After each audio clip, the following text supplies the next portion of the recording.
The waiting area of the courthouse buzzed with muted voices and the shuffling of papers.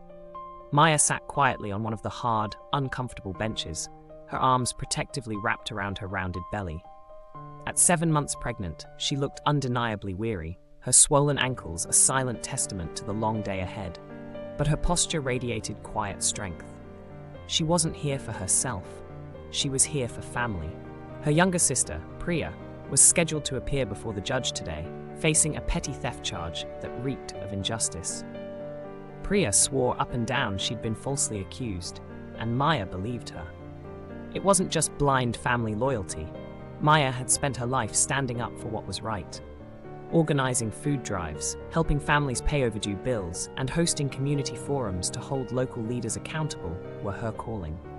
Her presence wasn't just a gesture, it was a declaration. If someone needed her, she showed up. Period. As she sat there, eyes scanning the room, a janitor hurried past her, arms overloaded with a heavy box of legal files. The inevitable happened. The box slipped, and papers exploded across the floor in a chaotic mess. People nearby either ignored it entirely or acted as though it wasn't their problem. Maya hesitated for only a second. "Need a hand?" she asked, already standing. Her belly made the movement slow, but she didn't stop. Breathing heavily, she bent down and began gathering the scattered documents. The janitor, clearly embarrassed, tried to wave her off. "Oh man, please don't. It's fine." Maya cut in gently, brushing off the concern. "I've got it." Her movements weren't quick, but they were deliberate. The janitor muttered her thanks, her cheeks flushed with gratitude. But Maya's small act of kindness hadn't gone unnoticed. Someone else was watching. Behind a glass office door, Judge Victor Hayes peered out, his piercing eyes narrowed in curiosity. Hayes was a name that carried weight in the courthouse, known for his no-nonsense demeanor and a record of disproportionately harsh rulings. He was the kind of man who liked to remind everyone who held the gavel. To him, Maya's actions weren't a sign of character. They were an anomaly. A heavily pregnant woman stooping to help clean up someone else's mess? That didn't fit neatly into his narrow worldview. The courtroom doors creaked open, signaling the start of Priya's hearing. Maya returned to her seat, her face calm, but her thoughts racing. She'd rehearsed how she might defend her sister if things went south, though deep down, she hoped she wouldn't need to. Hope was fragile, but it was hers.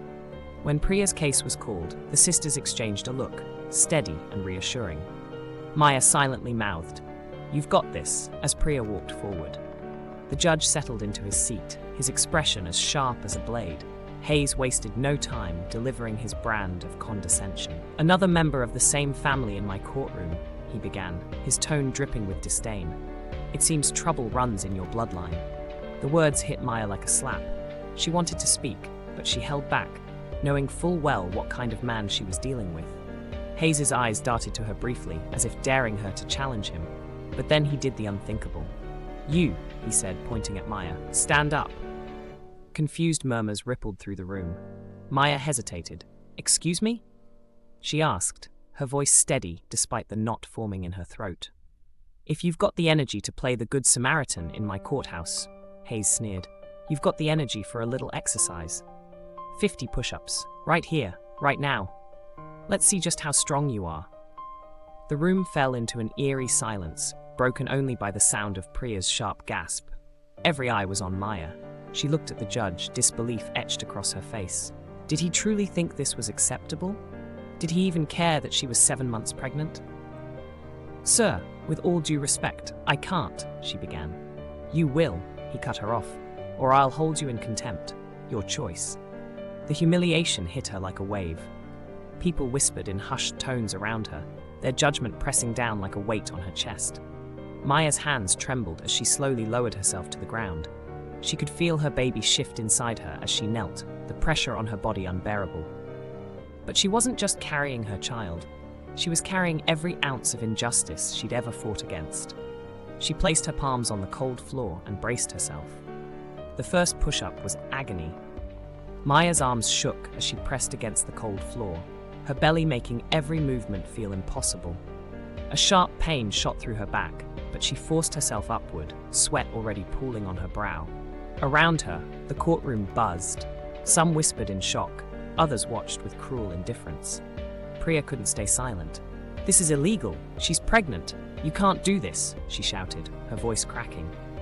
Judge Hayes slammed his gavel, his face twisted in irritation. "One more word, and you'll face contempt charges," he barked. In the back, a young attorney, Ethan Clark, had seen enough. He pulled out his phone, leaning forward to whisper, "Ma'am, you don't have to do this. I'm recording everything. We can fight this." Maya paused, her arms trembling. She glanced at Ethan, then shook her head. "It's not about me," she said firmly. "It's about everyone. Let him see how strong we are." She forced herself into a second push-up, then a third, but her vision blurred as dizziness overtook her. Just as her strength began to falter, the courtroom doors flew open with a resounding crash. A tall man in a dark suit strode in, his every step radiating authority. It was Daniel Carter, Maya's husband and a US senator. He had dropped everything after seeing a viral video of his wife's humiliation. His eyes burned with fury as they locked onto Judge Hayes.